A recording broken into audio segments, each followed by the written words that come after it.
Good evening. My name is Laura Stewart, and I'm honored to stand here as the newly installed Women's Democratic Club President.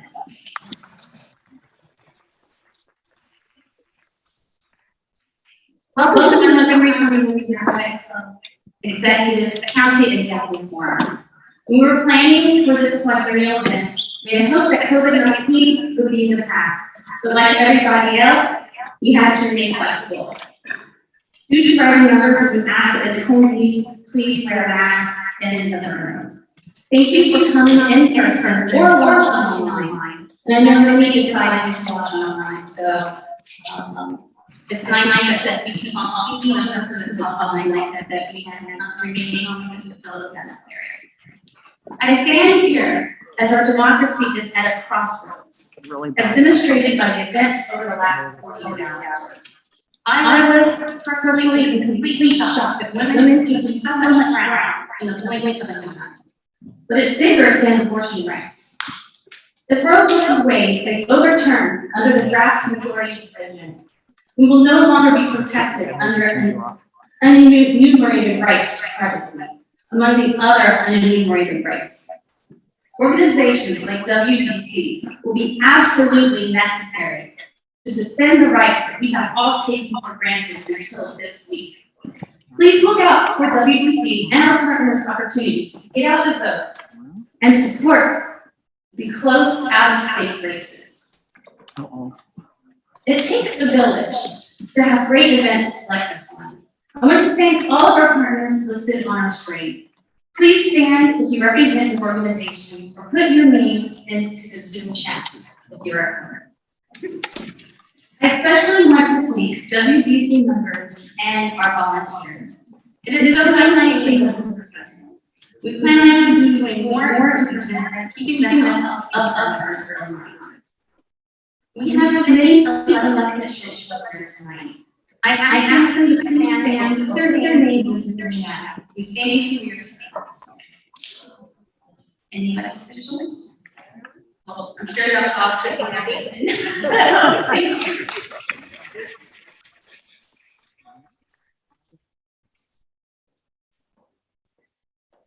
So, moving on. I'm excited to get our executive started. We have a comprehensive list of questions for the candidates today that were compiled by WDC's advocacy committees. Our advocacy committee was extremely busy advocating for women and their families over this year. These questions touch on just a portion of their priorities throughout the year. Please consider joining our committee for future advocacy. Recording of this event will be available on the WDC YouTube channel after the forum. There will be no opening statements, but each candidate will be given 60 seconds to wrap up, clarify, or amplify their previous answers. Each candidate will have 90 seconds to answer the question. The time people will give a 30 second signal. Candidates finish the sentence after the winner call. And all candidates are doing seated during questions and answer period. The moderator may ask the respondent for more information or to explain further if necessary. Due to time constraints, there will be no audience questions. We are thrilled to have all 4 Democratic County Executive candidates here tonight. We have been showing the biographies through the night, so I'll not be reading them. But candidates, please stand as I introduce you. We welcome David Blair. Marc Elrich. Peter James. And Councilmember Hans Reimer. And now I'm extremely excited to introduce our moderator for the evening, a true treasure in our region, journalist Marc Elrich.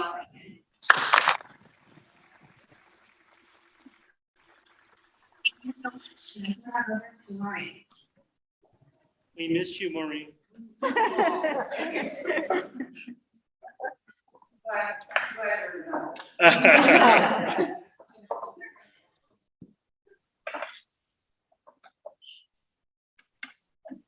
Making things are Thank you all so much for being here and for inviting me to take part in this. It's great to see all of you, and I wanted to say something funny before we started. And the funny thing I want to say is that I have seen many of you in the past at various events. I have noticed that you're a little grayer now than you were last time I say. And so am I, but actually, this is not my real hair. I put tint in it to make it look gray, so it'll help all of you feel more comfortable.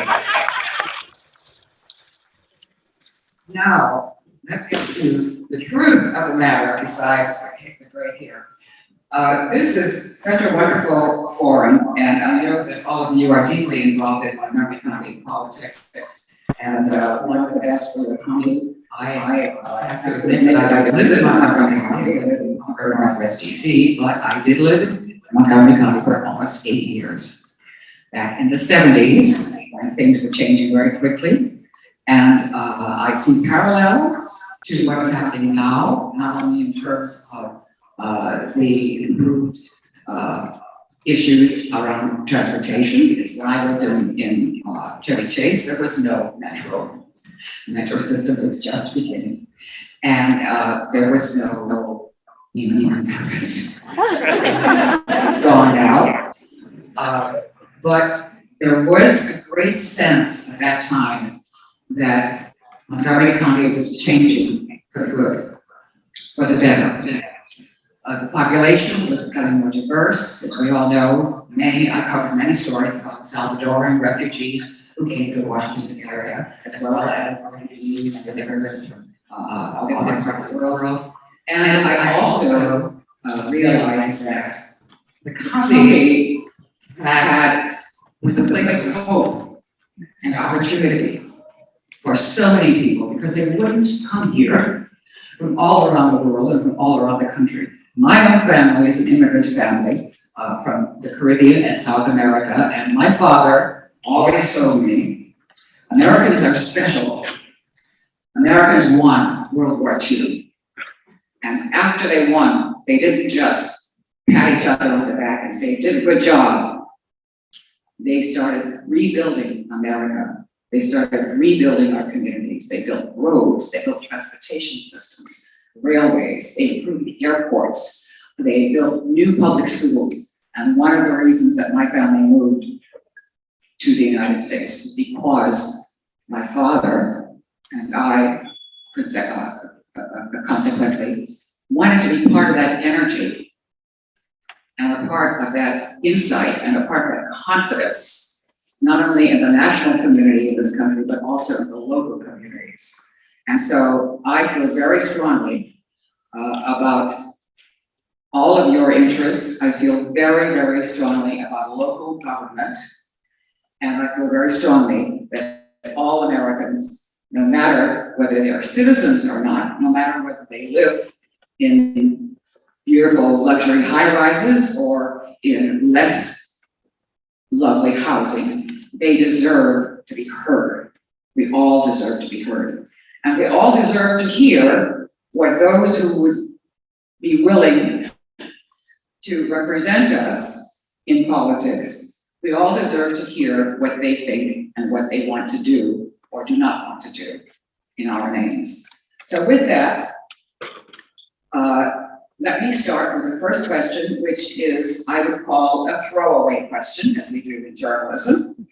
It's easy to answer, and it also establishes each of these gentlemen on the podium and puts them in a good light. And the question is simply, what are or will be your strengths if and when you become county executive of Montgomery County? And we'll start with Mr. Blair. And Mr. Blair, may I interrupt you for one moment? I just wanted to repeat what Laura Stewart told you a few minutes ago for our candidates. There will be no rebuttals by the candidates. You are each given 90 seconds to speak. You are not allowed, and you will not be allowed by me, to make a rebuttal to the previous speaker. Thank you, Mr. Blair. Good evening. Thank you all for joining me, joining us tonight. Thank you to the Women's Democratic Club. So the question, the values or that I'll bring, or the priorities, the strengths I'll bring. So the first thing that came up to me was values. My mom was a public school teacher, and she always taught us about when a door opens up for you, it's your duty to reach back and pull the next person through. And I think that those values very much align with the values of Montgomery County. So I think about values. I think about executive leadership. I have a saying, don't confuse activity with progress. And Montgomery County is a wonderful place. We're incredibly talented. We've attracted the brightest minds from not only around the country, but from around the world live here. We have the ideas, we have the talent, we have the funding, but yet we're not getting things done. I often say that Montgomery County talks a good game, there's a lot of activity, but what have we actually done? What have we accomplished? And so one of the things that I bring is executive leadership. And as an executive, you quickly recognize that you can never be the smartest person in the room, that you're surrounding yourself with top talent, you're setting ambitious goals, you're removing obstacles, and then you're getting things done. And that's what I'll bring as Montgomery County executive. Again, thank you for your time this evening. Mr. Elrich? So thank you.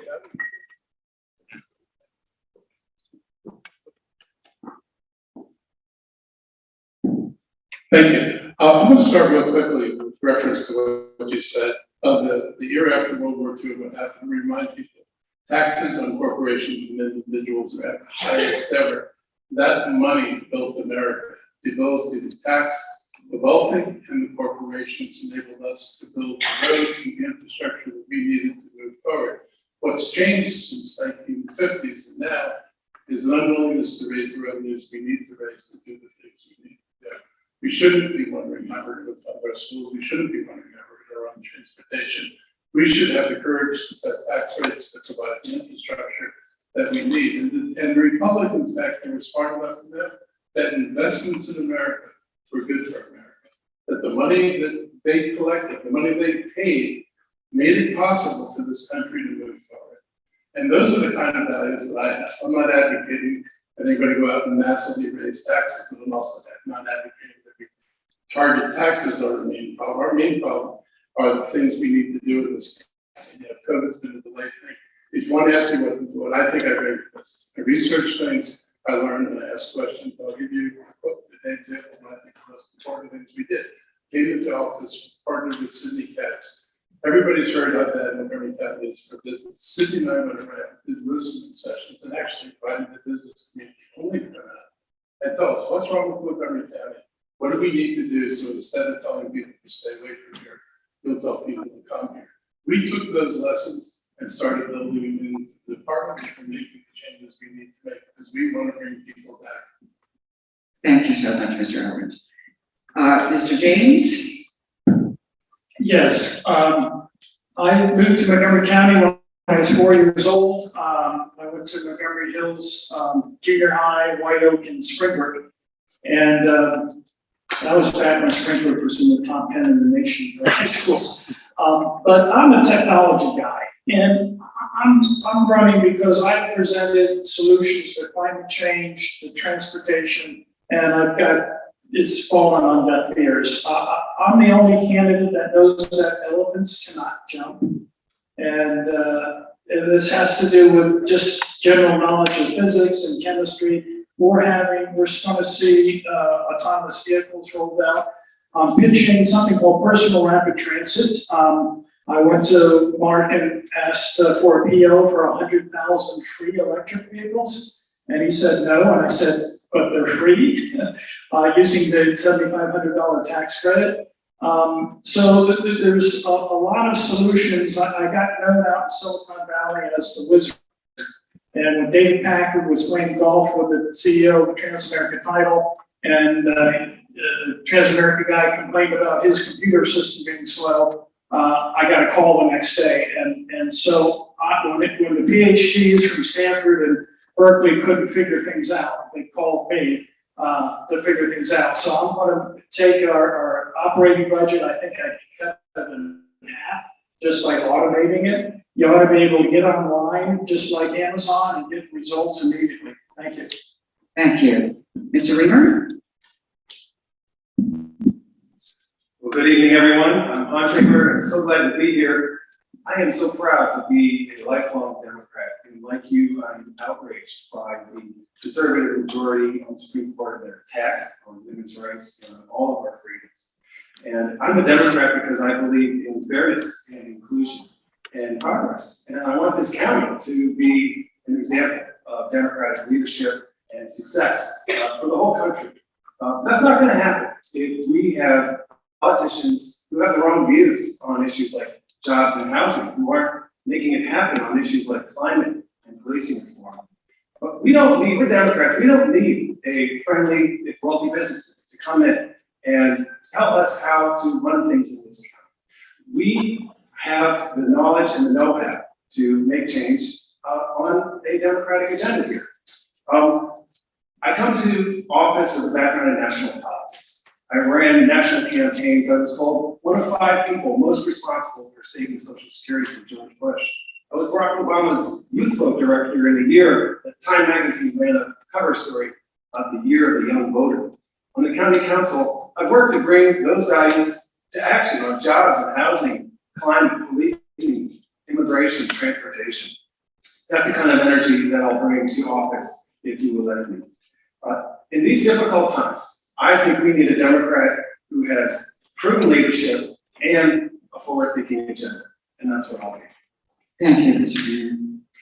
Our second area tonight is women in politics. If a picture can summarize 1,000 words, the picture that you are looking at on the stage summarizes 1,000,000 words. We have 4 male candidates, all of whom are generous, kind, smart, ambitious men. But we also have women around this county who are generous, kind, and ambitious, and smart.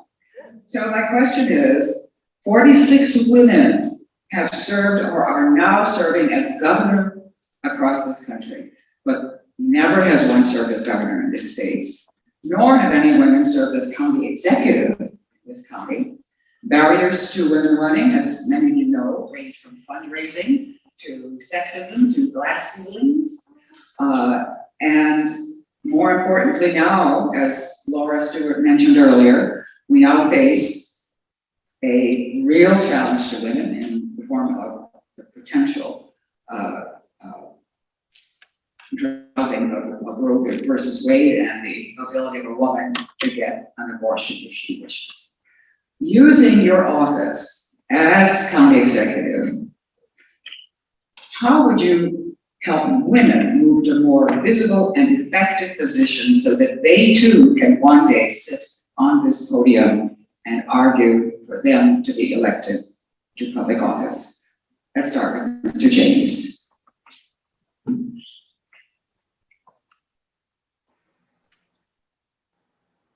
Yes, actually, before I decided to run, I tried to recruit a woman to run who was African American because I would just be another old white guy. And she said, no, I'm the squeaky wheel. So I decided to jump in there because I see some bad things happening in the county. But one of the solutions I'm proposing for hiring in the county and would be artificial intelligence called deep learning. And Goldman Sachs wanted to increase their diversity, so they used this technology to pre-screen the candidates and were able to get 26% more diversity when they're hiring, just by removing the biases that are generally out there. A lot of things that can be done would be legislative at the council level, but I'd be willing to propose legislation to get better access. I would look at fixing the money in politics thing, because that keeps a lot of good candidates from deciding to run. Thank you. Thank you. Mr. Blair? So I absolutely believe in the power of diversity, and this does not reflect well on Montgomery County. We would be so much better served if we had a diverse slate of candidates. I've seen that in my career with nonprofits, the business world, in my campaign, that if you truly want the best solutions, you need a diverse group. And when I say diverse, I of course mean gender, but I also mean age, race, geography, having people from different parts of the country, different parts of the world, different backgrounds. The more diverse you have, the better solutions you have. And there's no doubt the four of us would benefit from hearing another voice, because ultimately whoever wins will benefit from hearing those ideas. So we've got to embrace diversity. So one of the things that I did after I lost 4 years ago was I started an organization called Rising Up. And this was to get Black residents into elected office. And so I co-founded it with Kelly Leonard. And what we did is we put together a training program.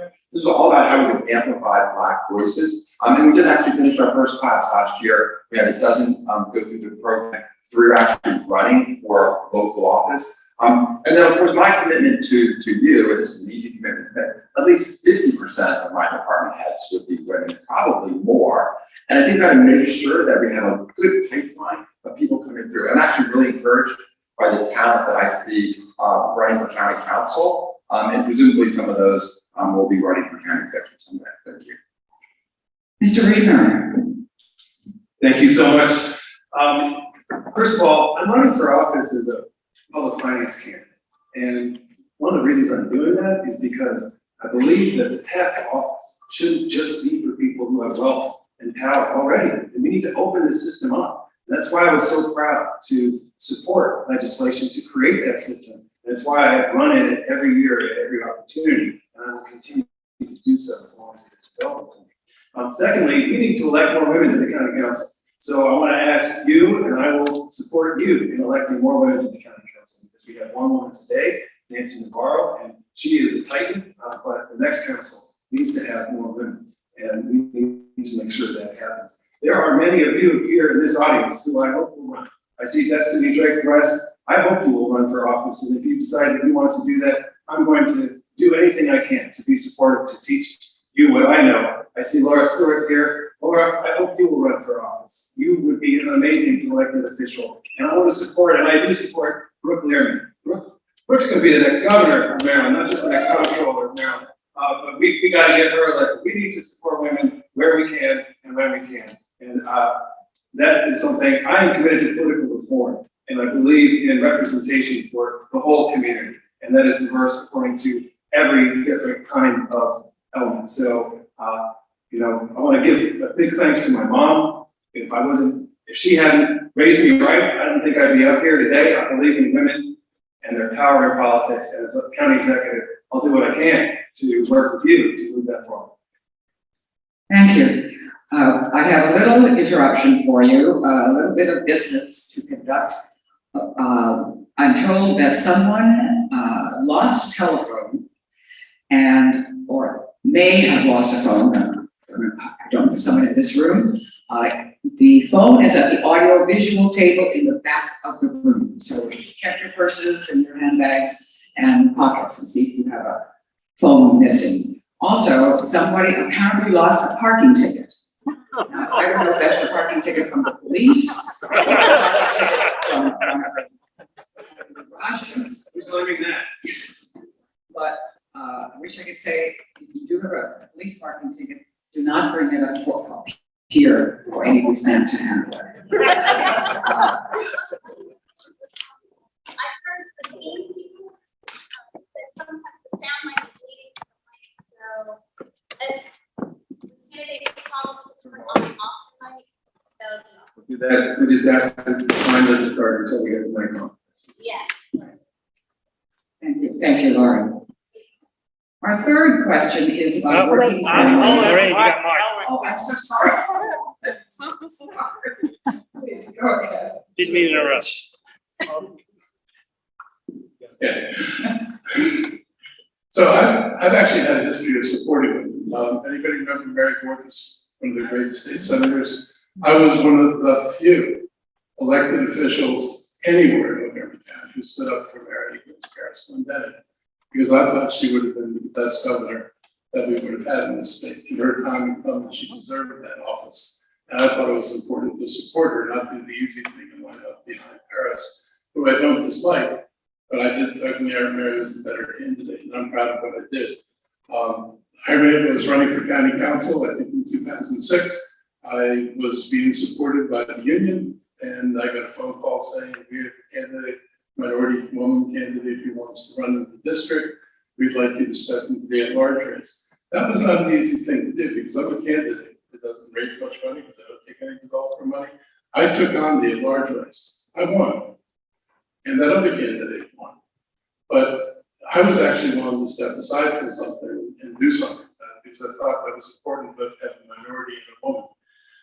If you look at my administration, about half the leadership in my administration is women. The number 2 administrative person in my administration is a woman.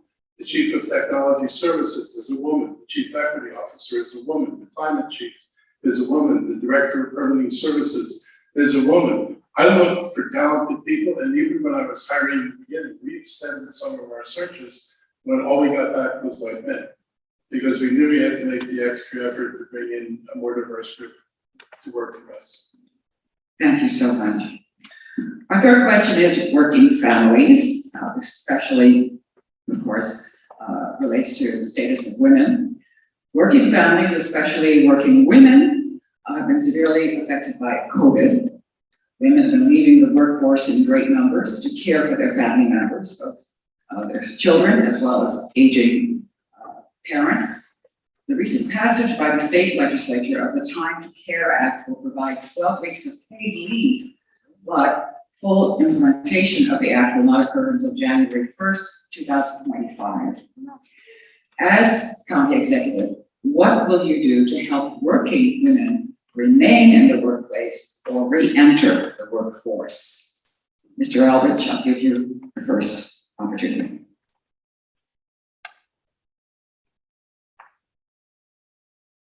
So there are a few things that the county can do. One is supporting the expansion of early childhood education. And we're finding out right now that a lot of women are not returning to the workforce because expensive childcare and unavailable childcare means that somebody's staying home. And I can't legislate the fact that most of those who might have stayed home might not be women in the household. But we need to provide early childcare. We've been expanding. I made a campaign promise that I would keep trying to expand early childhood education. Even in my first year, where my budget had to be cut by $90 million when I inherited, we put money in to expand early childhood education. We put that money in every year to make sure that's possible. We've worked with providers to make sure that they can educate their staff and they can update their facilities. I'm a big supporter of $15 minimum wage. That's, it's a no-brainer. People need to make enough money to pay their bills. It can't be that somebody trades off working for not being able to afford childcare, so I can work at all. So wages really matter. There's a reason, not just why I'm being supported by the county unions, but why I'm being supported by unions in general in Montgomery County, the ones I don't negotiate with, because they all know I'm a champion of working families. I support rent stabilization. We don't stabilize rents in this community. People who can't afford to live here are going to be gone. We've lost over 20,000 housing units since 2000. I'm a believer in the earned income tax credit, and the county is about to experiment with guaranteed income. Mr. Blair. So this is a real problem. In fact, we had a campaign event recently, and I was talking to a woman. She was a mom of 3 kids, and her husband, she was an administrative assistant, and her husband was a police officer. Now she had to work 2 part-time jobs to make ends meet so that they could stay in Montgomery County. And so I would attack this from 2 directions. One, livable wages, and the other is making the county more affordable. And livable wages is particularly important for women because the gap in pay is unacceptable and it's outrageous. According to, this is from the Women's Democratic Club, 77 cents a woman makes for every dollar a man makes. I believe we can address that. I believe that through transparency and full disclosure, you can tackle that problem. As county executive, I would require any business that wanted to work with our county to disclose average pay. We could look at that to make sure that the companies that we're working with value equality just as much as we as residents do. And affordability, right? I mean, whether it's housing, healthcare, childcare, we've got to address that. Childcare is a big issue. Clearly, high quality pre-K for all kids from moms and dads, at least one extra year. I would build on the efforts of Nancy Navarro, right? So she got $30 million in subsidies to help expand childcare and help get more childcare trainers or childcare workers trained. So those are some of the things that I would do to attack this problem from two different directions. Thank you. Thank you, Mr. Blair. Mr. Reimer. Thank you. I want to give a shout out to Crystal Louise, who's here. Crystal used to work in my office, and we worked together to improve something, probably one of those reforms I'm most proud of, which is making Head Start a full-day program. Head Start used to be 3 hours a day. Can you imagine being a single parent, having to take your child to Head Start? How can you have a job if you have to be back 3 hours later? What if you don't have a car, which is not that uncommon? You have to take a bus to take your child to Head Start for 3 hours and then come back and pick them up. It's simply not functional. We made Head Start a full-day program, and there are now thousands of kids who have benefited from that, and thousands of parents, including thousands of moms, who have benefited from having a much better quality of life. That is why I fought so hard to raise the earned income tax credit.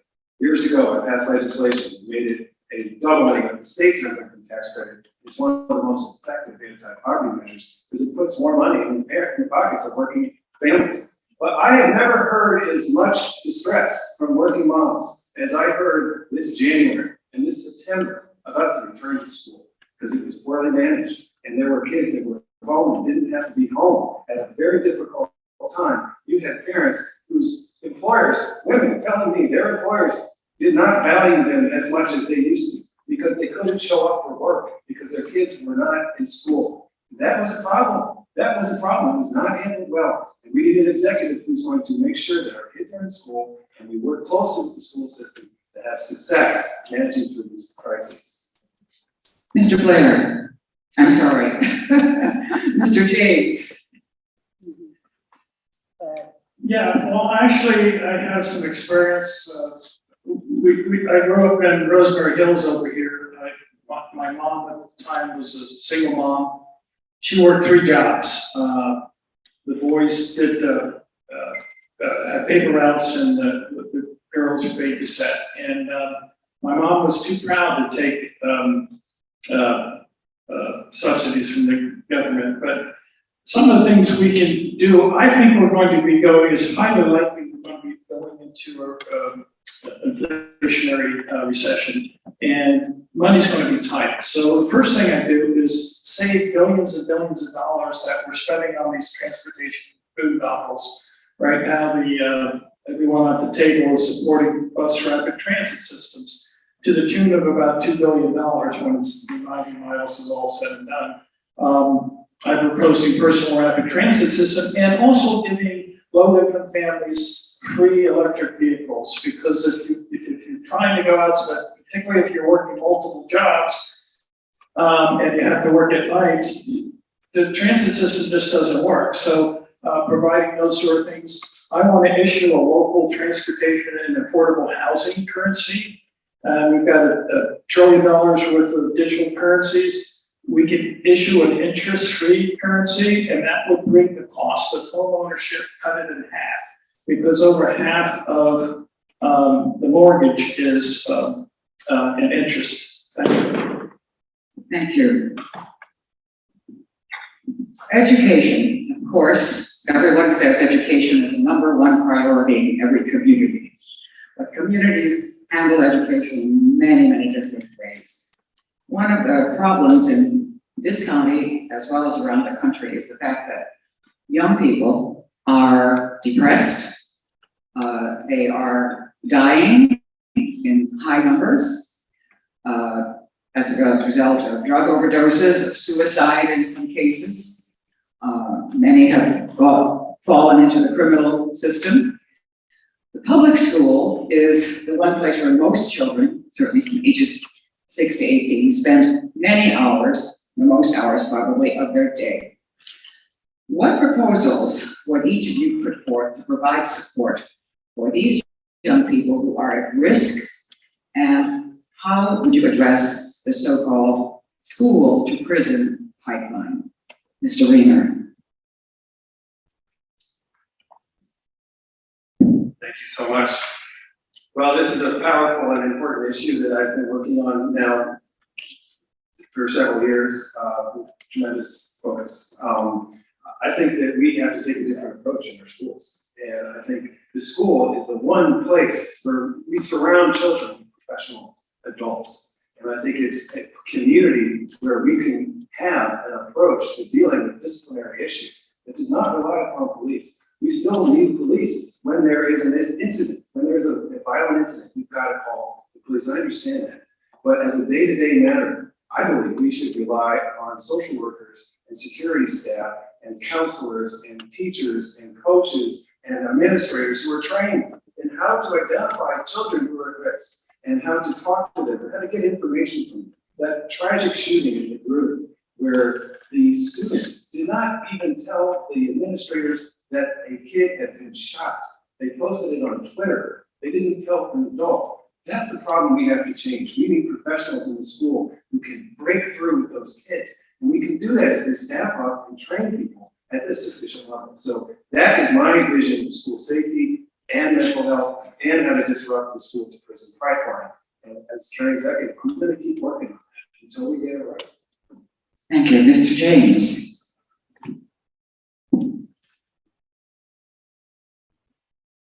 Yes, I think there's a lot of things. When I went to Springbrook back in the 70s, you could go to the school and have a pickup game. They stopped doing that a while back. Just so having activities for kids after school so that they don't go out and, be latchkey kids. I also, First Fruits Farm is a nonprofit I run, and I've worked with a lot of the kids that want to get into technology but need a lot of help. 1 year before the county shut it down, there was a conservation corps, and that's where the judge sent young kids that got in trouble instead of sending them to jail. And so I remember one kid, I was encouraging him to learn programming. He said, well, I remember in 4th grade I did some, and he sat there and gave it a try, and I was helping him out. And my heart swells up when I just remember the look on the kid's face and said, I remember. And just so providing those kind of opportunities, right now the FCPS has a RISE program. They have 700 spots that aren't filled for the summer. So we need to step up and do a lot more work in providing trade education because not everybody's destined for college. 25% of the students enrolled in colleges never finish. And I think our education system is too focused on just sending kids to college. Thank you. Mr. Elrich.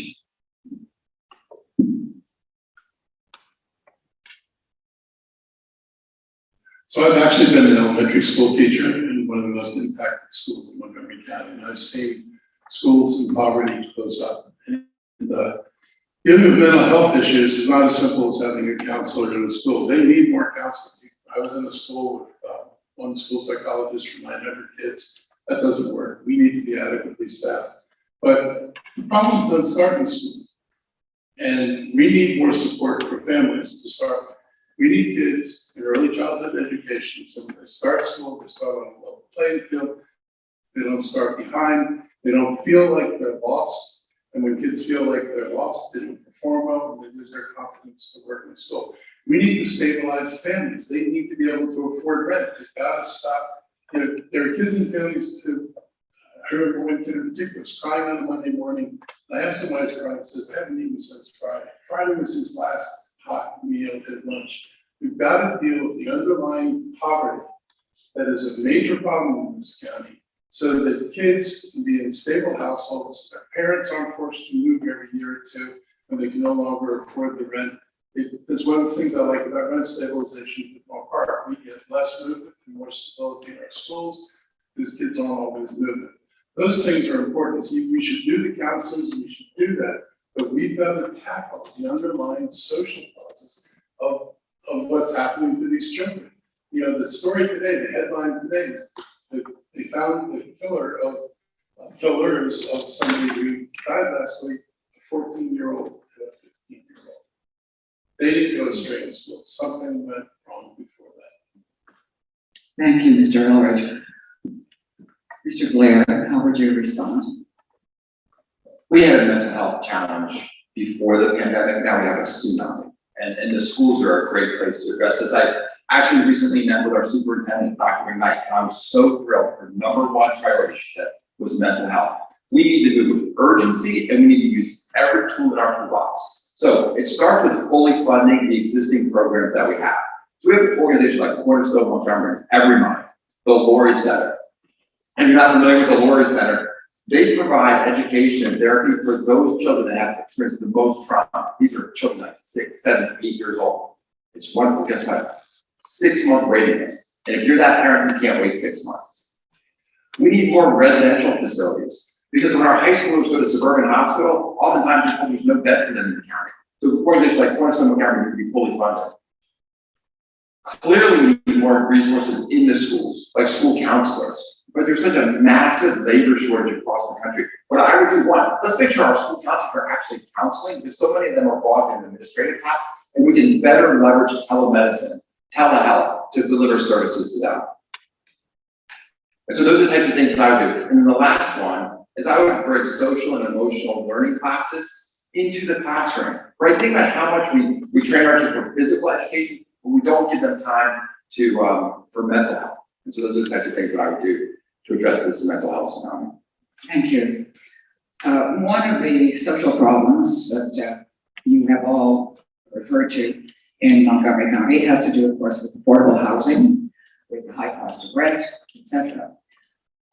We believe that housing is a human right, and that women, especially single mothers, have been disproportionately impacted by the pandemic, between their working and living, and the difficulty to provide housing for their families. I'd like to ask you each a two-part question. Will you make the emergency rent stabilization program permanent? And how will you enforce it? And then what will you do to hold landlords accountable and strengthen tenants' rights in the county? I'd like to start with Mr. James.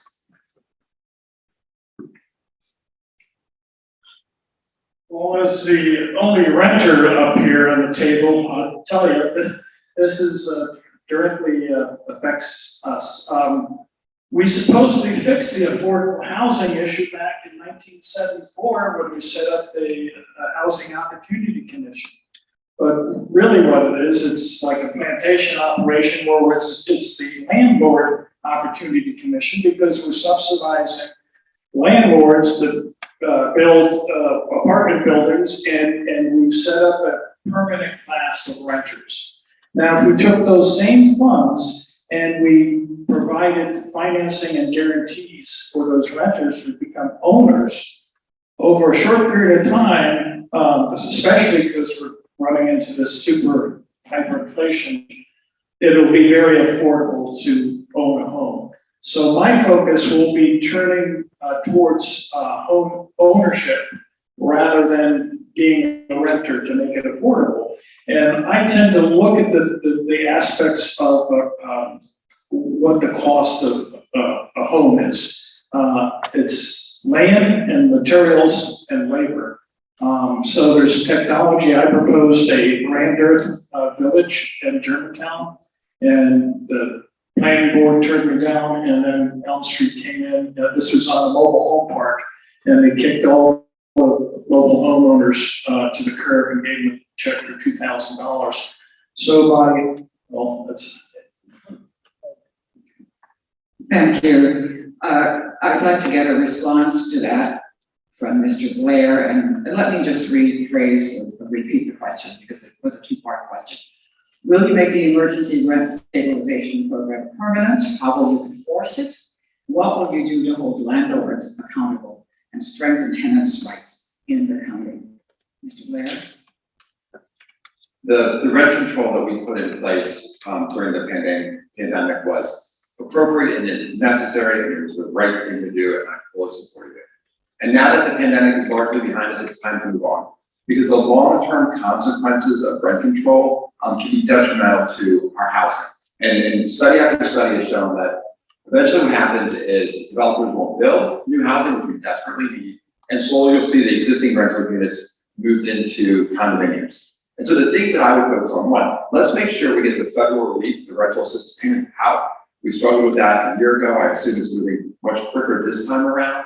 I would focus on building housing, right? You'll often hear me talk about how we can build affordable housing near metros, right? We have wonderful areas near public transit.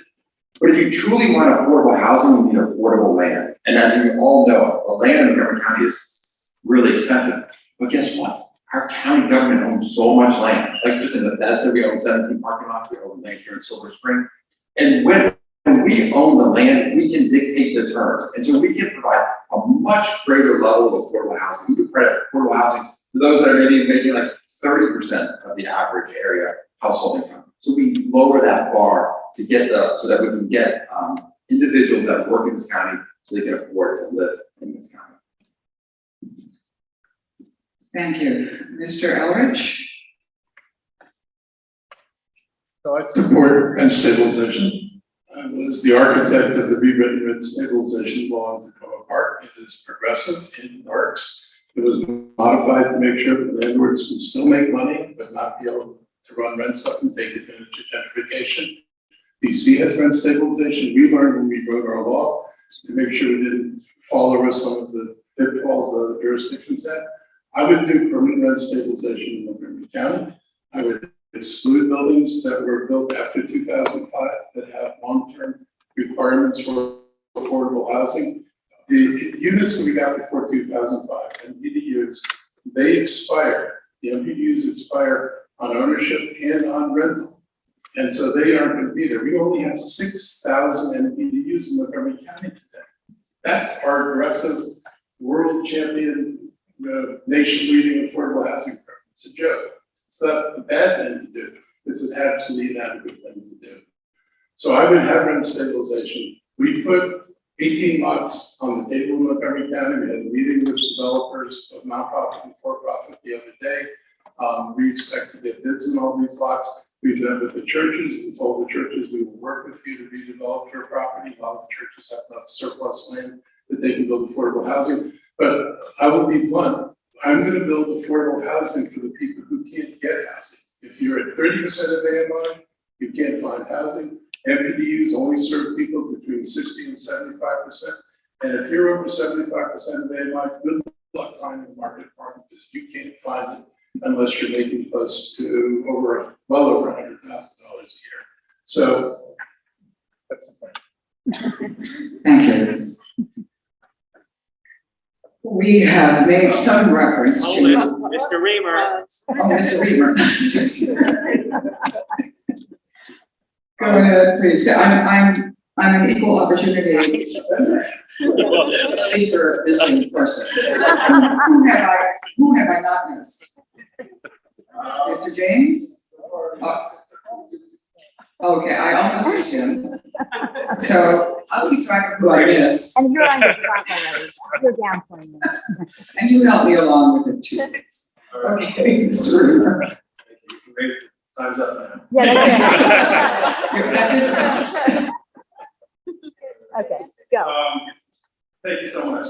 First of all, I want to say I am so worried that this county is doors closing. You know, we are a housing shortage community, and it is so expensive to live here. There's not enough housing, and that squeezes the affordability out of it, disrupts and displaces vulnerable people. And we need a lot of housing solutions. We need that county executive who's going to tackle that with everything. He's going to throw everything at it and believes that more housing is part of the solution. It's not the only part of the solution, but it is part of the solution. I was surprised to hear David Blair say that he fully supported the emergency rent stabilization because I never heard a word about it in public. If you would like to point us to those comments that you made at the time, then I'll certainly salute you for that. But, you know, I don't remember it. I did support that during the pandemic, and I do think that at this time we're out of that phase of the pandemic now. If we were ever to go back into a crisis like we have been through, then perhaps we would need to consider more emergency measures, but it was an emergency measure. I am with the county executive on a lot of renters issues. I work to support the legislation that we introduced at the council on renters' rights. There's even some provisions of that I call my own. There's a renters' rights poster in every apartment building now. That was my amendment to the law. And I've worked to support just cause eviction and other measures. So I believe in renters' rights. I believe in effective, vigorous inspection about housing quality, because housing quality is a critical component of an affordable housing agenda. You want the rental housing to have to be livable, to be high quality. So those are some of my agendas. Thank you. Now to another major public affairs problem, and that is criminal justice and criminal justice reform and public safety. In the wake of the George Floyd murder and the consequent Black Lives Matter movement, the county executive convened the Reimagining Public Safety Task Force.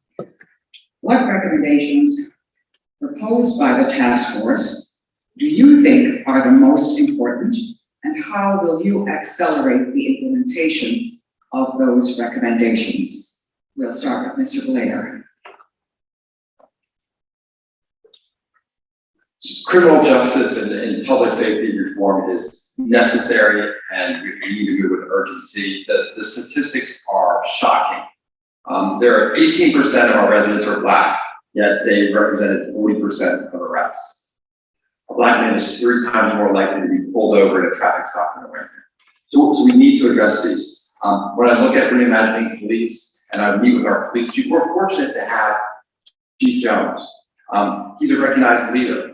And moving forward with a number of really good initiatives that are described in that document.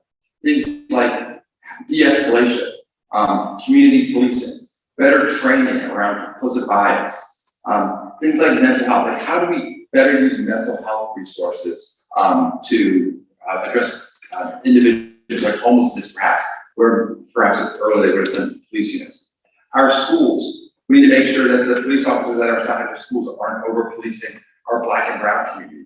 So those are the types of things that I would work with our police chief to ensure that we're reforming police so that those statistics are reversed and we remove those biases. Mr. Elrich.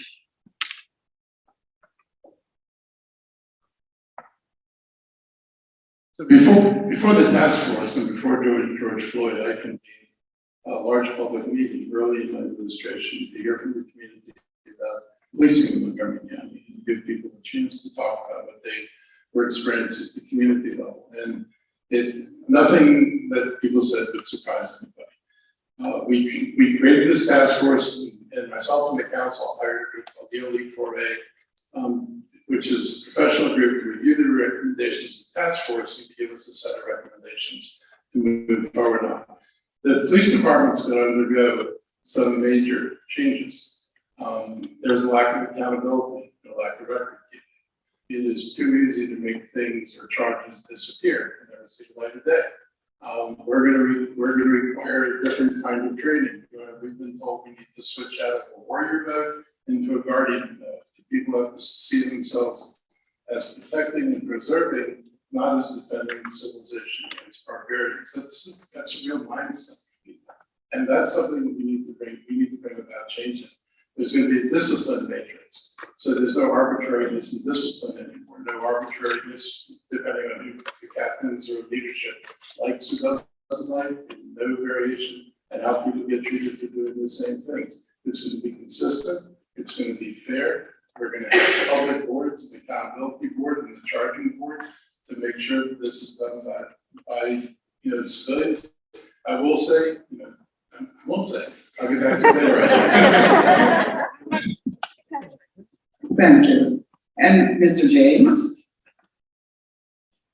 Well, I think first of all, I wouldn't let the fox start the hen house with the police advisory committee. That should be an elected commission from membership, and I'd like to have representatives in each neighborhood to be stand for election, and that way, right now, we get the prosecutor from next door to come over and enforce it.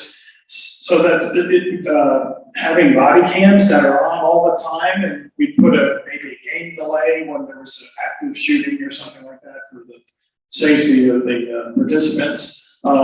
There is, I saw a plan for a triage system to triage health, but using again, going back to the AI system that would actually screen the police candidates to increase diversity, and then also maybe look at right now when you enter a police force, you go through a psychological evaluation.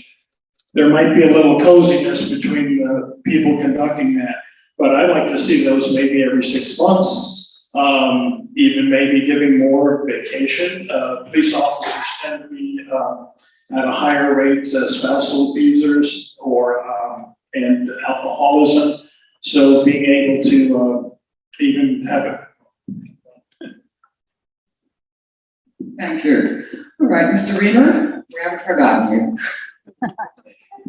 Here we are at that time, Silver Spring. I have a 14-year-old and an 11-year-old son. And my 14-year-old loves to come down here. And we encourage him to. But my wife is Black, and I have had conversations with her son about A, how to be safe from crime, how to be street smart, and B, how to be safe in interaction with police officers. When we see videos of police officers treating a 5-year-old child in a horrendously abusive manner, it's terrifying. It's terrifying. And there's a lot of people out there, a lot of parents who are more worried about their child and the interaction with a police officer than anything else that's going to happen to them in a given day. That has to change because every family deserves to believe that the police are here to protect and to serve them. We are not going to address those problems if we are not going to make a lot of changes. One of those sets of changes is in discipline and it's in bargaining. And it's, first of all, the commission that the county executive committee created was after we already created a commission at the county council, a civilian policing policy commission. The second commission just tracked everything down and slowed down the progress. The discipline reforms that we got with no help from the county executive. We went to bat to repeal the Law Enforcement Officers' Bill of Rights, to change the Maryland Public Information Act. County executive took no public position on that. Only Will Joando, myself, and Evan Glass stood up to fight for what's right. If you want to know how we're going to change the police force, one thing we can do, we can have more women serving as police officers. There is a national movement to raise the number of women who are on the beat, and that would make a big difference because it gets at what the county executive said, which I do agree with, about the warrior mentality. We need a different kind of person to take this job. Thank you all. Laura, is it all right if I ask everybody a question? Would you all like to stand up for a minute? Yes. Including our candidates. That's great. Good. Stretch your backs. Don't walk out, the doors are barred. And shake your head a little bit. Anybody here do yoga? We don't believe in that. So. But just do the shake. You know the shake? This is a yoga. You shake your arms and your whole bodies. Don't get too excited. Okay, great. Everybody feel a little bit better? Yeah. Have some of the blood from your feet into your head. If I'm elected county executive, I will ensure that everybody has at least 10 minutes every day in the county of doing the shake. Thank you. The shake is part of an effort to keep our health going, keep the blood flowing, etc.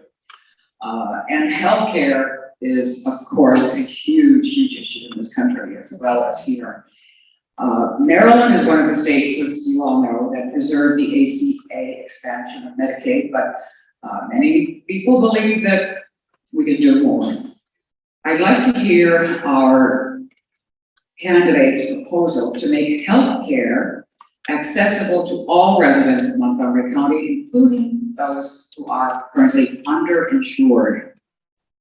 Let's start with Mr. Elrich.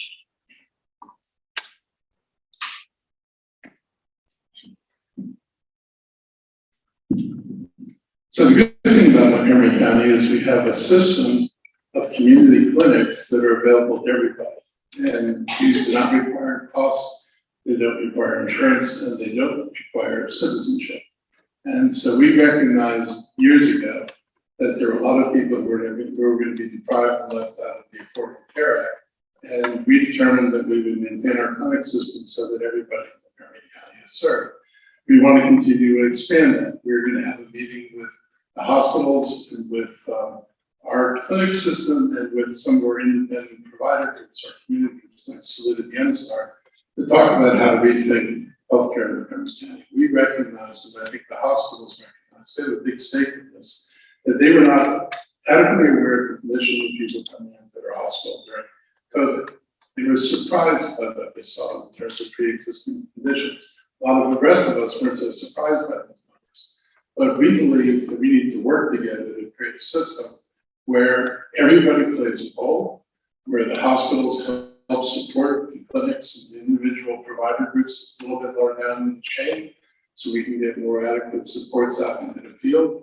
We need better systems of communication, but I think we can do this, and I know that everybody wants to, because COVID showed us all these disparities that exist out there. Again, not a surprise to some of us, but they revealed what's out there, and I think everybody is committed to moving back toward that.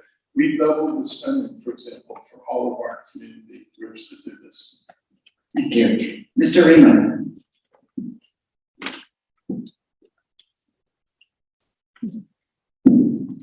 Thank you. Well, first of all, thinking back to the national context that we're in, if West Virginia bans abortion, then we need to make sure that there's adequate reproductive care in Western Montgomery County and all over the state. And if Tennessee does that same thing, then we need to step up what we're doing here, because we need to make sure that anyone who wants to come to this state to get health care can get it. And I know the government's going to have a big role in making that happen. I am proud to be able to support our incredible network of community clinics in this county. And every year in the county budget, I work with my colleagues to add funding for important new expansions of that program, which you may not know is in this county. If you are not insured, which for the largest part is those who are undocumented and not eligible for Medicaid or Obamacare, then we have a community clinic program that our hospitals participate in. We have nonprofits that we fund to provide that. And you can walk in the door, you can create a patient profile, and you can get access to care. So we have to continue to expand that. We have to continue to invest in that, to add new services for populations. It's an unlimited need, but it has to be a priority for the county, and it will be a priority for me as the county executive. Mr. James.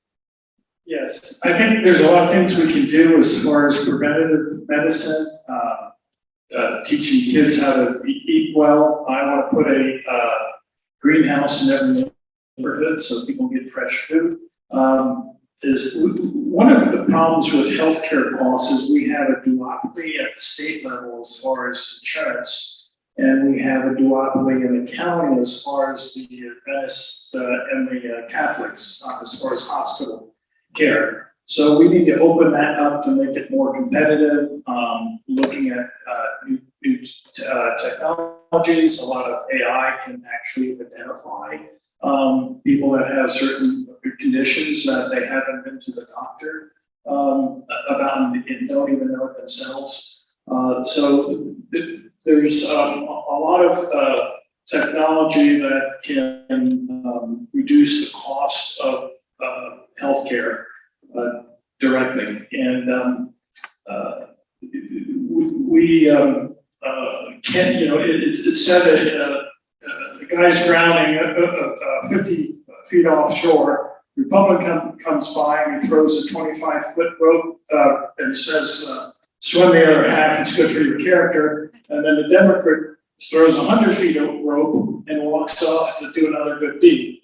So, we see a lot of promises, but we need the money. So I'm going to knock off at least 20% of the operating budget using technology and eliminating the billions that we're wasting on transportation boondoggles. Thank you. Thank you. Did I miss you? I didn't. I'm resigning right now. Go ahead, please. So the first thing we're gonna do is we're gonna ask a woman, did you know that countries led by women have significantly better outcomes on COVID-19 than countries led by men? They lock down quicker on average and half as many deaths.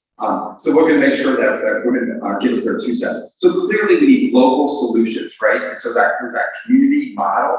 4 years ago, I proposed putting telemedicine in all 126 of our elementary schools. Because if you're not familiar with the technology, it's phenomenal. You can dial up a doctor, you can get a prescription written, you can get diagnosed. It's truly remarkable, and it would be a great resource, not just for the kids, but for the parents in that community. The other big thing that I want to talk about is obesity. And obesity leads to so many things: childhood diabetes, mental health, heart disease. And so one of the things that we need to do is to address the obesity is access to quality food. I had the pleasure of working with former First Lady Michelle Obama. I sat on her board of Partnership for a Healthy America. And the model, how we could parachute healthy food, we would actually open up small little, almost like a clinic, in a low-income neighborhood, where the families would go buy fresh food. Because what we found was, if we didn't, you're running across the street to the 7-Eleven buying processed food.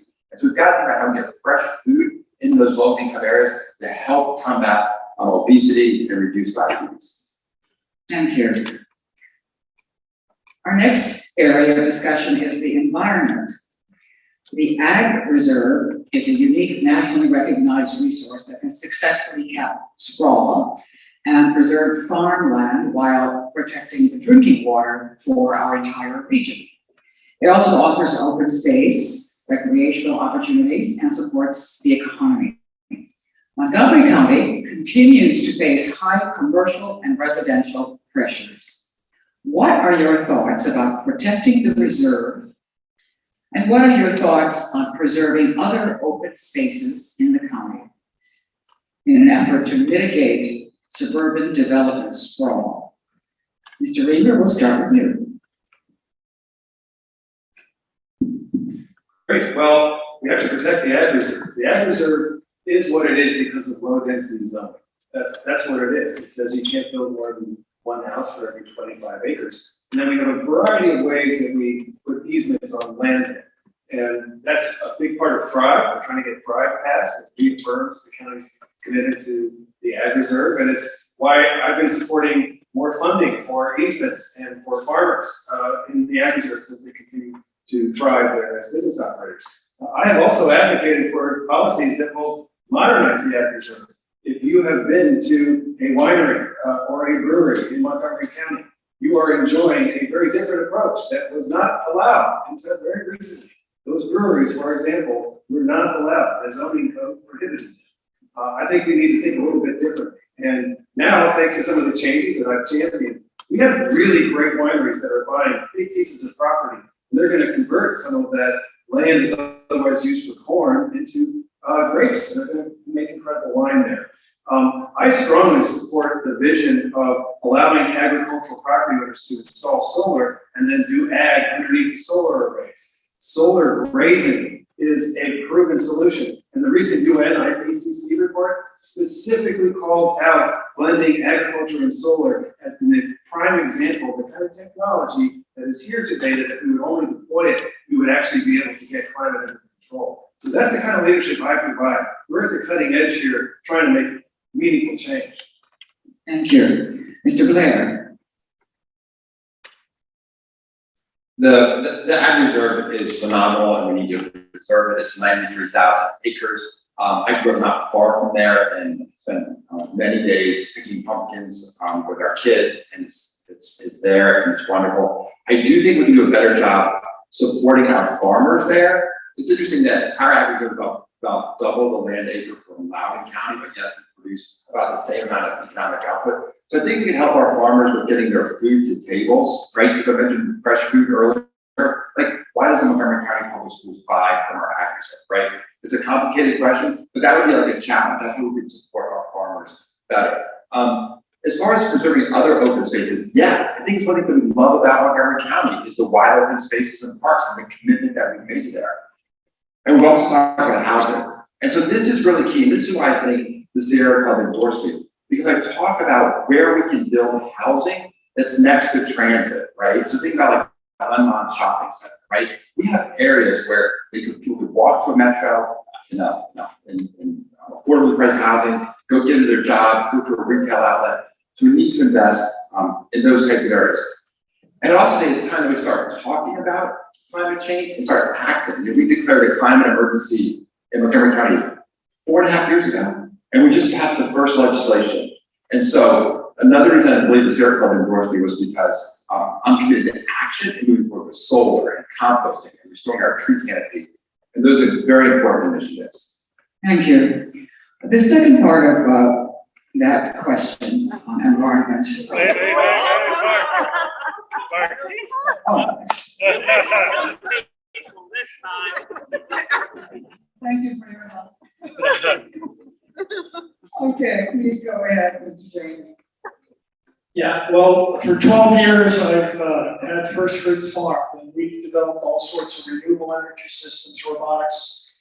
No, you cannot at scale grow underneath their solar panel unless you use robotics, and that's I run a robotics company. People look at the Ag Reserve and say, "Oh, it's so pristine." I'm the little boy that tells the emperor he has no clothes. It's an environmental disaster. 90+% of the farmers are industrial farmers, and they're putting synthetic fertilizers in the ground, which are affecting biodiversity and what's something called the nitrogen cycle crisis. And I'm all for going back to Eden. There's lots of studies that tell us when we pack people in, when you have less living space, there's mental illness problems that show up.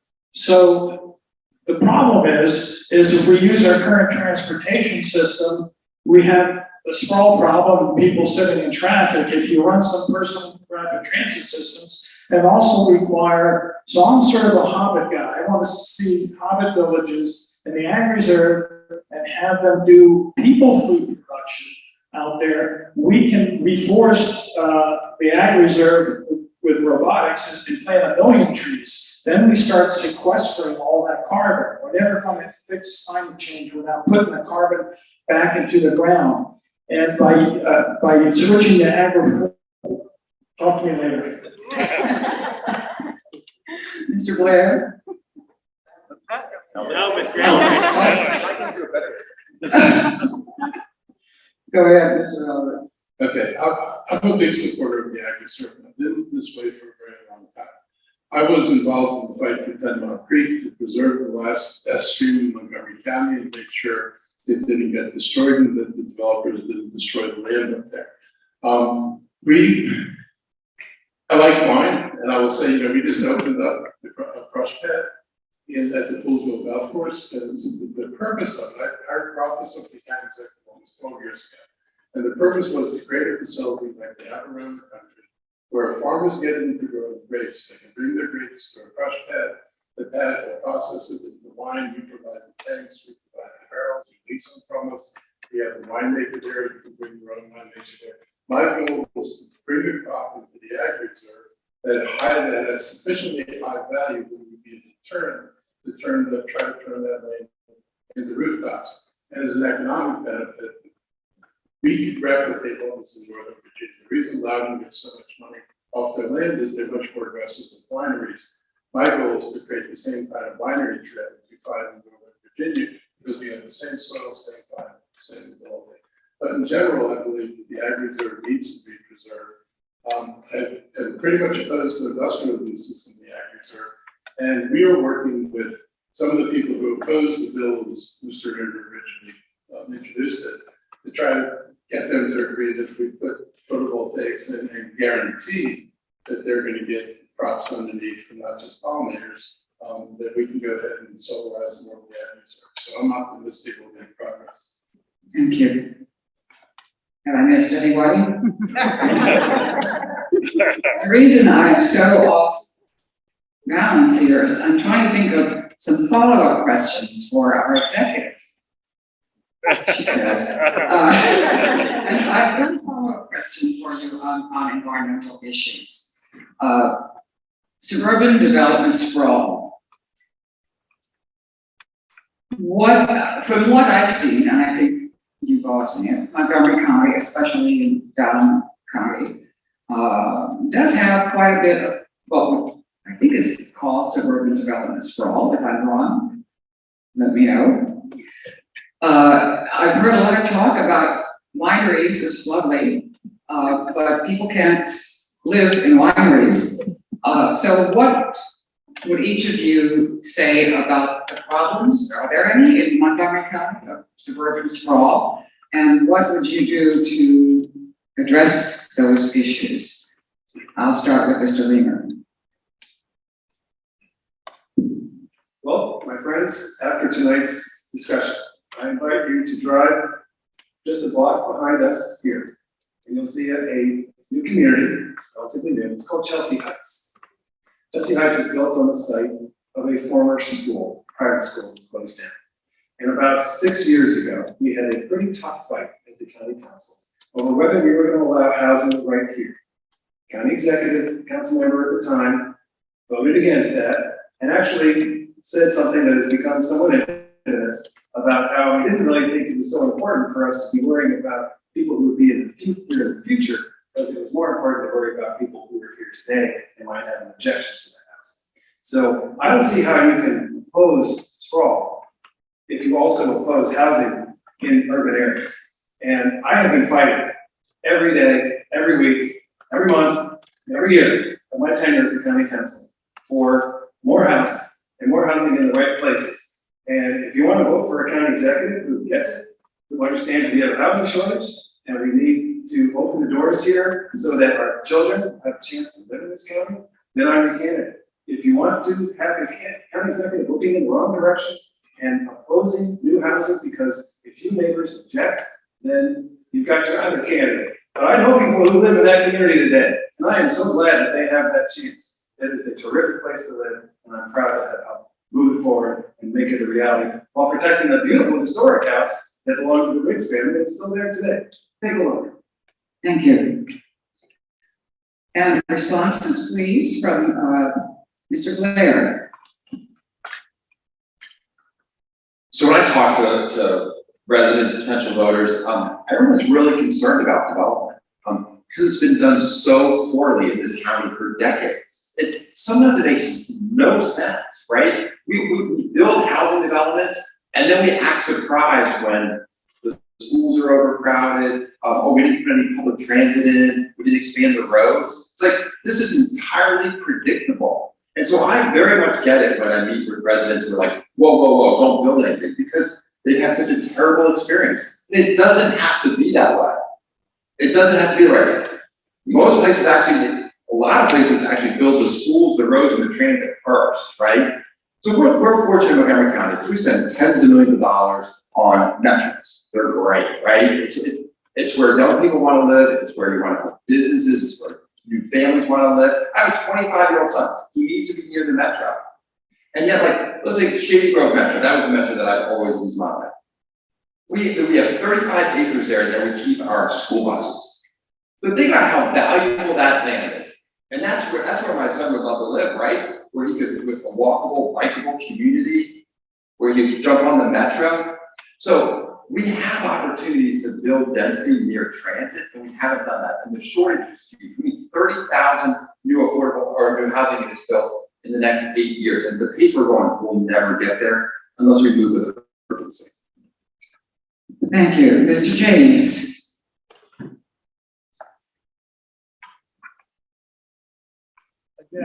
I spent my 45-year career thinking out of the box and presenting solutions that radically change things for the better. Out in Silicon Valley, if you didn't have a disruptive technology, nobody wants to talk to you. In Maryland, if you have a disruptive technology, nobody wants to talk to you. But when we look at the aspects of urban sprawl, what's really the problem there? It's the transportation. It's just sitting there putting emissions up into the atmosphere and not being able to get where you want to go. With these personal rapid transits I'm proposing, I want to have, instead of having transit-oriented development and stacking people like Ford would, if you go out and ask 100 people, I'm sure about 90 of them would say, I want to live in a nice, larger home. I don't want to be stacked in a studio apartment. But we can do that. I'm proposing a SimCity-like simulator for the whole county. Instead of having planners, which aren't very good at multiple variable problems, let's have AI to go out and find where are the optimal places that we can put houses, and it would calculate if there was a development, how much traffic is going to generate, how much school enrollment, and all these things can be automated so that we can have an optimal growth in our county. And if you can, talk to me later. More to come. And your response, Mr. Ulrich, Mr. Elrich. You were close. So I'll just say, first place on Chelsea and projects like Chelsea, I do believe that people go around, they look for the house and they want to live. They look at the master plans, like where are the schools, what's the capacity, and is this the place I want to be? When we're going to change things, we need to engage people in the community. I believe people can adopt the change. People didn't say nothing there. They objected to the density. It's not particularly attractive development. So I believe that if you want to change, you work with the people in the community to get change. Everybody knows the world's going to change. Nobody thinks it's going to stay the same. As far as sprawl, everybody they tell you are going to come here, whether they're going to say it's, we need 40,000 households by 2030 or 200,000 people are coming here by 2050. That's all in our current master plans. The projections the parking plan used had nothing to do with Thrive. They were based on the master plans we passed when I was on the council, and Hans was on the council, and the master plans they've done most recently. So this isn't a surprise to anybody. And we have the places to house people. So Thrive comes as quite a surprise because it actually pulls density out of the places we thought it was going to be, which would be the Wheatons and the Glenmonts and the Twin Brooks, and puts density along roads where it's not served by public facilities, or paving things over is going to create environmental problems. And at the end of the day, the housing is not going to be affordable. It actually matters what housing you build. If you're faced with the problems Montgomery County has, and all you talk about is market housing, we're never going to solve the problem. Thank you. Did I miss anybody? There's an invisible fifth candidate on the stage, which you cannot see. I can see. And that's why I keep pausing. No, I have not been to the library. Not tonight. On the subject of immigration, Montgomery, 1/3 of the population of the county is foreign-born, and if you include the children, the number goes up to 45%.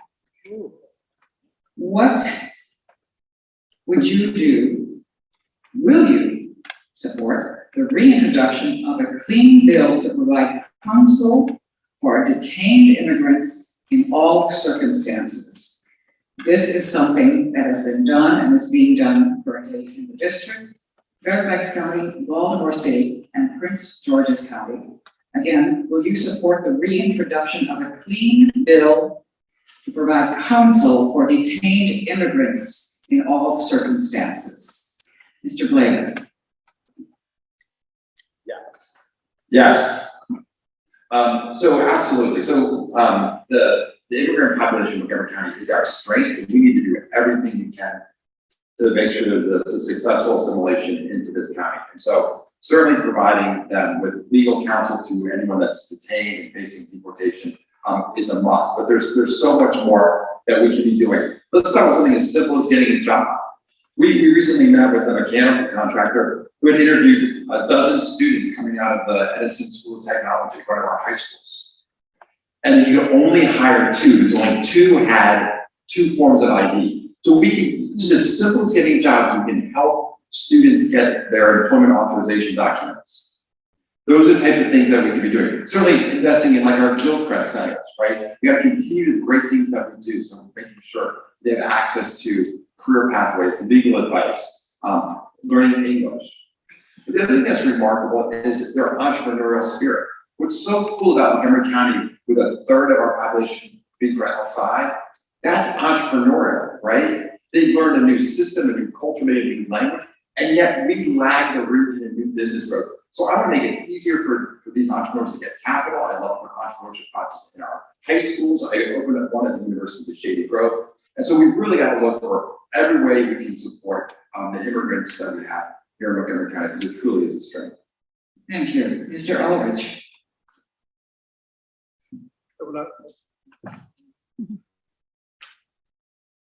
When I was on the council, I supported the actions, all the actions we took to protect the immigrant community. And when I was county executive, and this came up, I supported it, including sending over a clean bill. And we did not get the support we needed from the council for a clean bill. I don't remember the exact who was on which side of it, but we weren't able to get a clean bill. And our state's attorney didn't oppose a clean bill. Unfortunately, the people who opposed it raised the issue that, my God, some judge might let somebody who's really horrible out. And we were pretty confident that just because you get defense doesn't mean the judge is going to lose all judgment and let people off the street who are genuinely dangerous. We believe that you can tell the difference. But a person that is entitled to a trial and defense. We don't decide prematurely in advance who gets defended in this country. That's not the way we do things. And so most of us felt comfortable going ahead with the clean bill. I'm more than happy if there are next council 6 votes to support a clean bill. We're going to go ahead and do a clean bill because that's important. But after we do that, we really need the federal government to step up and normalize immigration.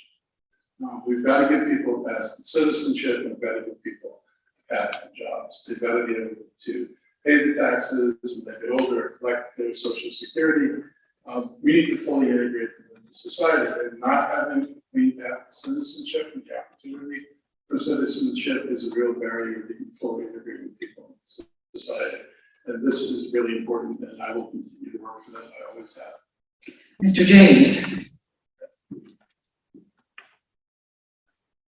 Well, my mom always told me I was part Indian. As far as I'm concerned, they're all illegals. So the Constitution says you have a right to counsel. It doesn't say only if you're a citizen. And then there's other things we can do as far as work, or maybe you can't get a job, but there's nothing that prevents ownership of businesses by foreigners. So I found in 2011, I found over $200 million worth of phony mortgages that targeted immigrants. And I went to the state's attorney's office and I said, can you prosecute these guys and save the homes? A lot of those homes were in foreclosure.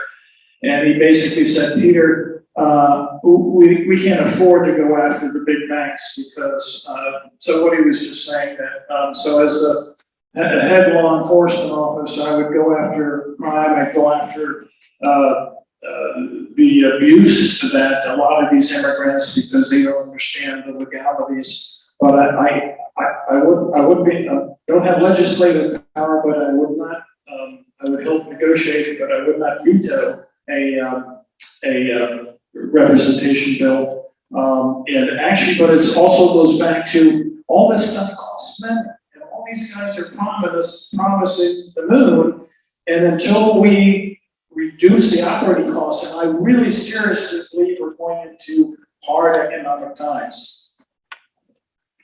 Mr. Reimer. Thank you so much. Well, Montgomery County should always be a leader in national discussion about immigration. We should show from our local actions what a community can do and should be all of that.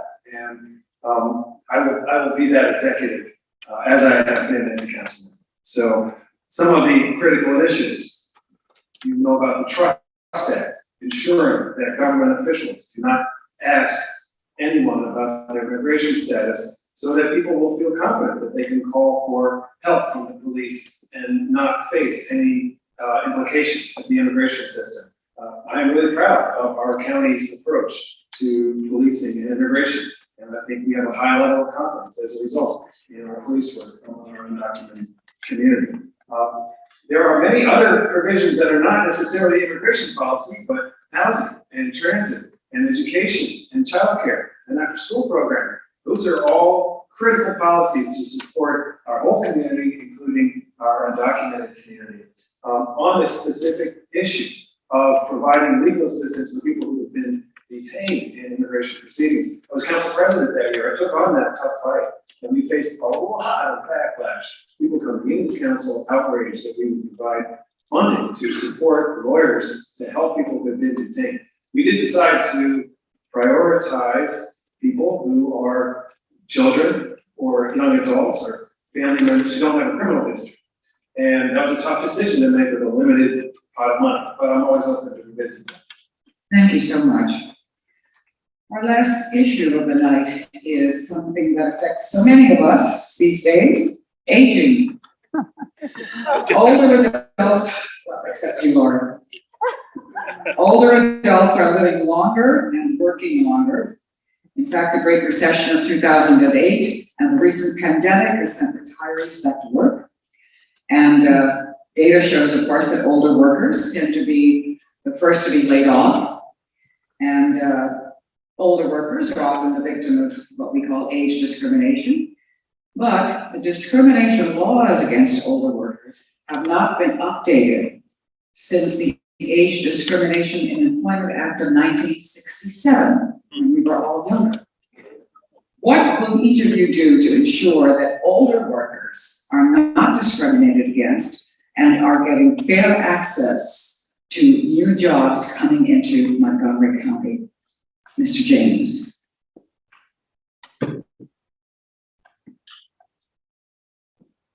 Well, at 66, again, this is a legislative issue, so I'll lobby for it and not veto that type of legislation. But a lot of things elderly folks face is catastrophic care.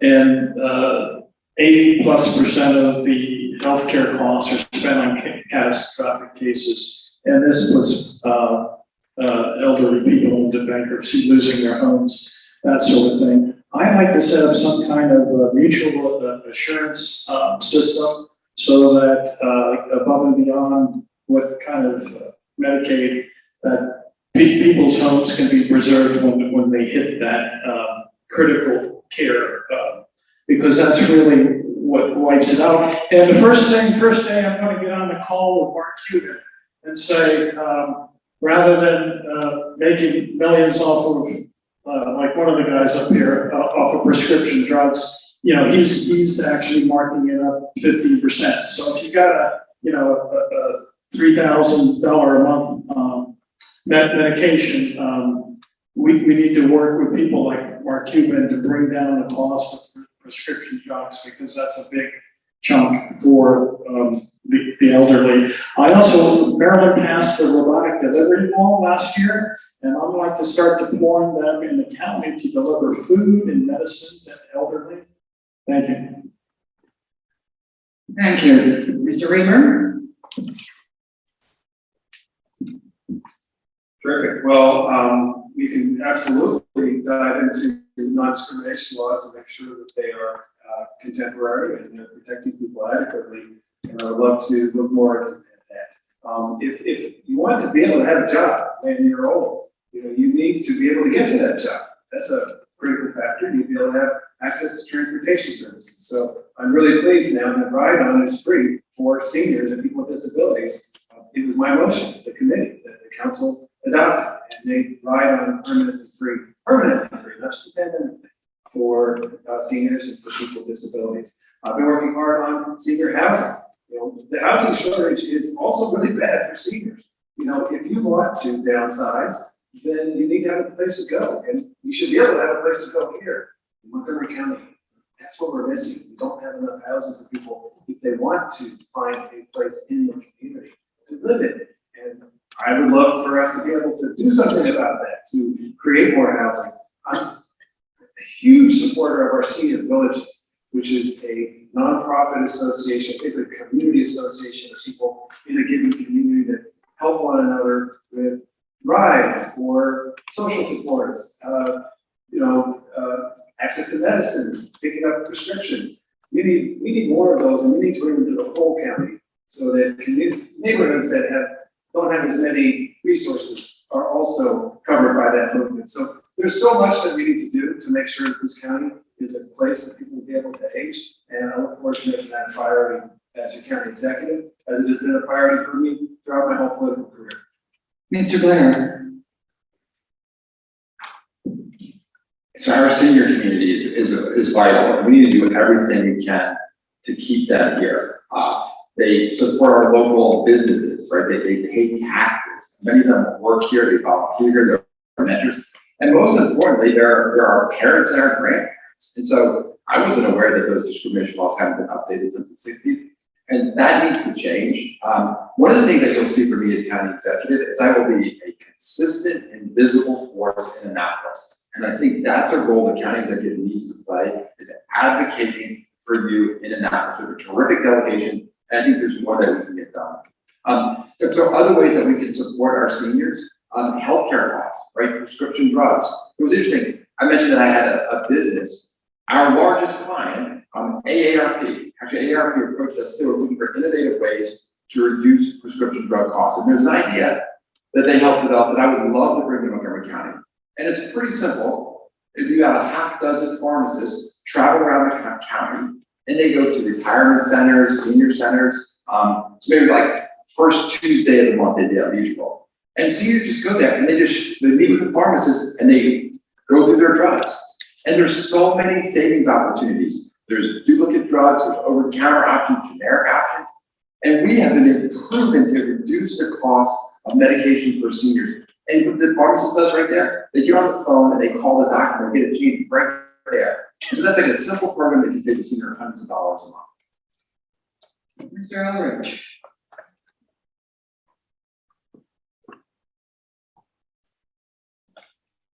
So the county already does a number of things I think are really interesting. We have job fairs for seniors. We have lots of opportunities for seniors to volunteer and help other people in the community, which they really like doing. I've seen groups that work with folks on taxes. They work with, I have a friend who helps teach immigrants English, conversational English. There are lots of opportunities in Montgomery County for people to do that. Unfortunately, we don't control federal laws, but we do have an Office of Human Rights. And people can bring complaints to the Office of Human Rights if they feel discriminated against. Discrimination is discrimination. And we do have the ability to act where there's clear discrimination. So we're not powerless in this. And so if we get complaints, we can act on complaints. So it's important that people realize they can bring those complaints forward. I'm a big believer in aging in place. I think a lot of people misunderstand the circumstances. Seniors, the assumption that everybody will downsize to Bethesda, where your one-bedroom apartment will cost you a couple $1 million to buy, or you could trade it off for paying $3,000 or $4,000 a month. They don't realize that seniors who often have paid off their homes, and the average price of a house in Montgomery County is about $470,000. You can sell your house, cash out, pay your agent for the transaction. Now you have to go back into debt to move into these apartments. This notion, and you see it in some of the private, it's to talk about seniors being overhoused. You're living in housing that somebody else should have. No, you're living in housing you can afford, and you want to be in your neighborhood. Thank you. I want to just add a note, or rather ask all of you a question related to age discrimination in employment. Have any of you believe that you have been discriminated against in the employment arena, whether applying for a job, or being laid off, or terminated, Have any of you thought that it had to do with your age? Yes. And the reason I ask is because many of you have older relatives, many of you have older friends, and I wonder about the age discrimination issue in this county. I don't have any statistics, but I know that age discrimination is a problem all across the country, and it has to do, and it affects the lives of all the people against whom this discrimination is brought. And I'd like to close with a comment on that. And my comment is simply that I hope that in Montgomery County, we will see a time when no matter what age a person is, and of course, no matter what gender, and of course, no matter what their national origin is, that nobody will stand up in a place like this, in a forum like this, and say, that's happened to me. So I thank all of our 5 county executive candidates, one of whom was extraordinarily quiet, but I really appreciate this time and the time that you've given us and the time that these gentlemen have given us. And I'd like to end by asking them one last question. And I guess the question is, in the best of all possible worlds,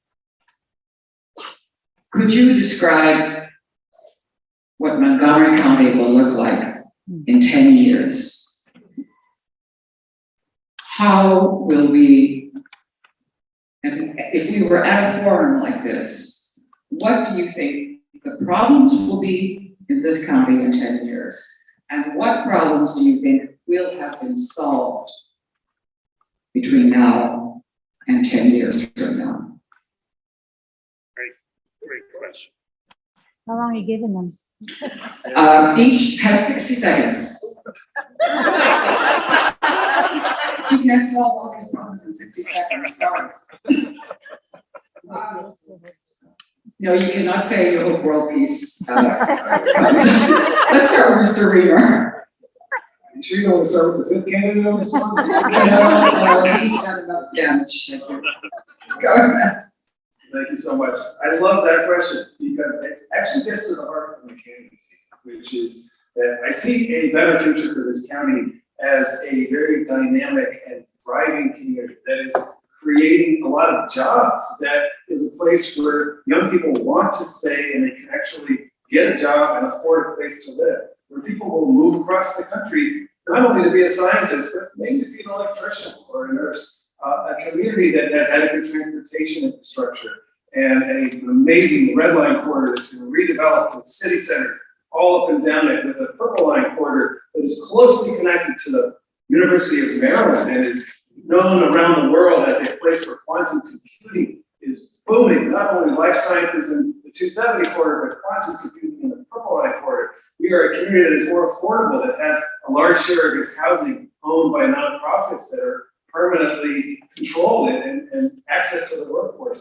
A community that once again is known as the best. Mr. Reimer, and you did not answer the second part of the question. What problems do you think will not have been solved by 10 years in 10 years? What problems take more than 10 years to solve? Well, I will say that I think that the change that has resulted in this county's anemic performance on jobs, that has slowed the production of housing to a stagnant level, that's not going to turn around overnight. These are bigger regional shifts that are going to take some time to build a more successful strategy. We have to get some excitement, some momentum in our private sector, and once we get some momentum there, it will start to be a virtuous cycle. And more companies will want to be here, and more companies will want to grow here. That's going to take a little time. Thank you. And since we gave you a little extra time to answer the second part of the question, I'm going to do that for the rest of our speakers. Mr. James, in 10 years, what will we look like in this county, and what will not have been been changed? Well, it'll look like Disneyland. Go to pjames.us and find out what personal rapid transit. The Thrive 2050 talks about a 15-minute neighborhood.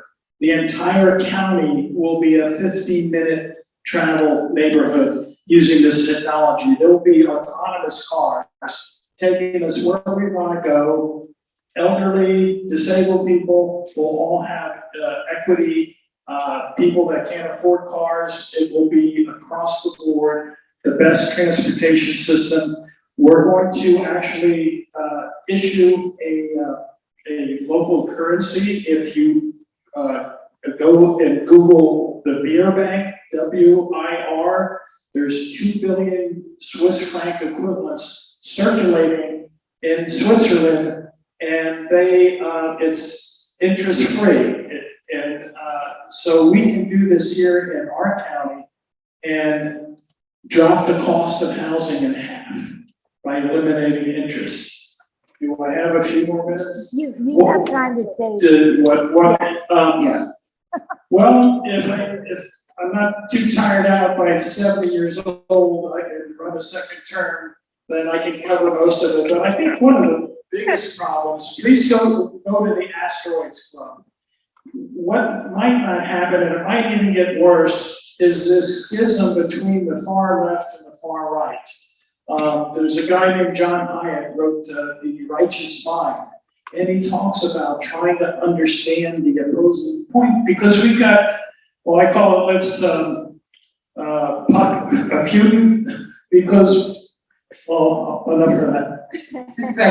Thank you for observing the time. And Mr. Elrich.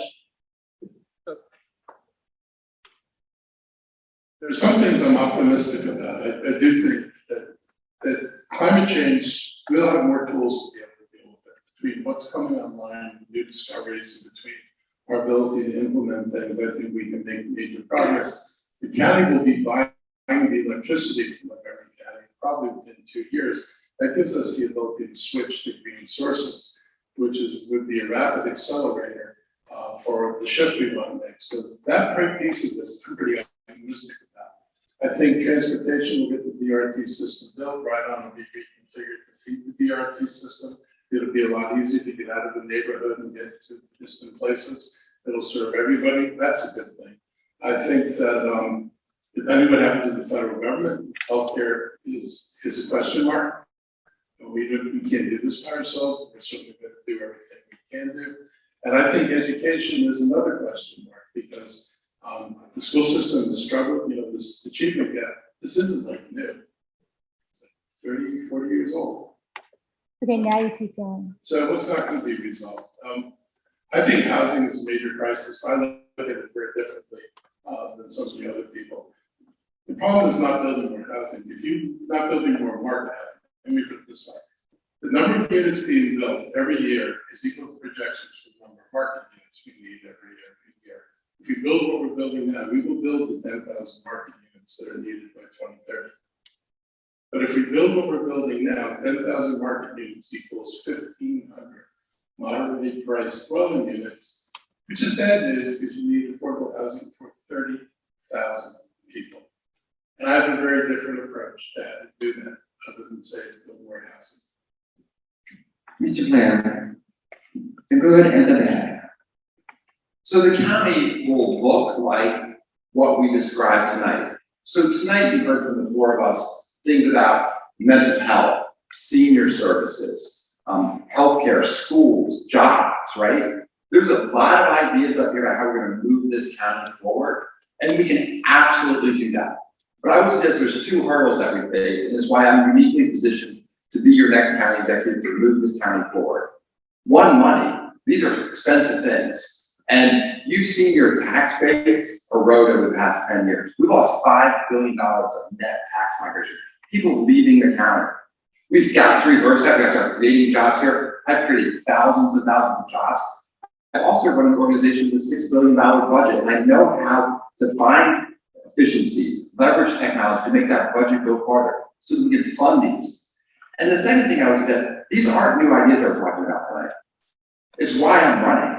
because we're just been talking about them. It's time to get things done. It's time for climate action, right? It's time to start creating jobs. The winery, it's a great idea. We've been talking about it for years.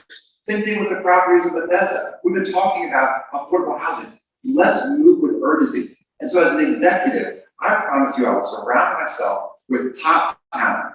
I will set them a bold vision.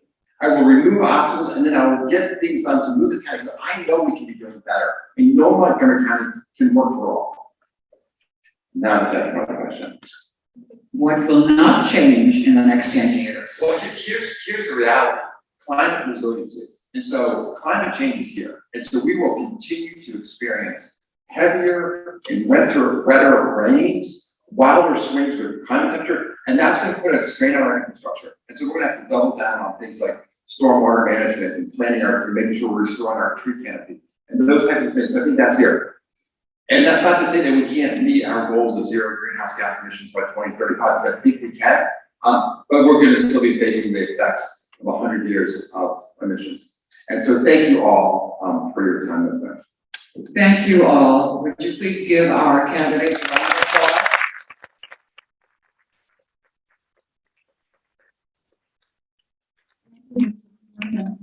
Jones, Mr. Elrich, and thank you, Mr. Blair. It's been a great pleasure for me to be here. I haven't had a chance to interrogate people in a long time. It's really fun, and I hope that you got some information and some new insights into the plans and hopes of these candidates for Montgomery County. Thank you.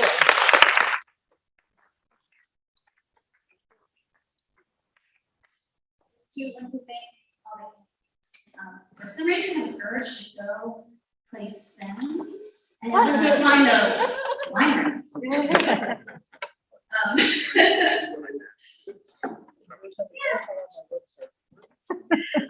So again, thank you, and also thank you so much, Maureen. I mean, that was the most fun. Yes.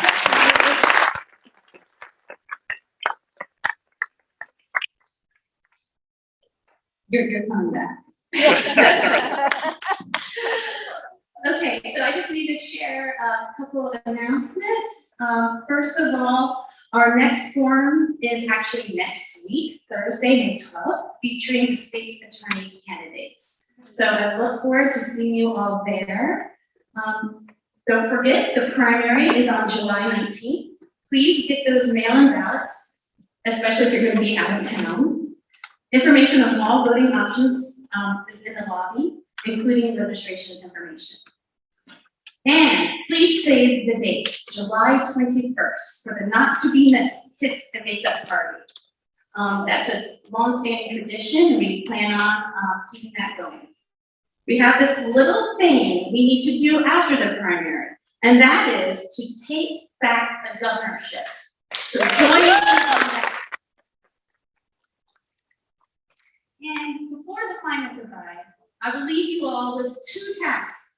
Make sure you are a WDC member and take the pledge to register 5 new voters in a swing district or state. And thank you all for coming, and may the 4th be with you.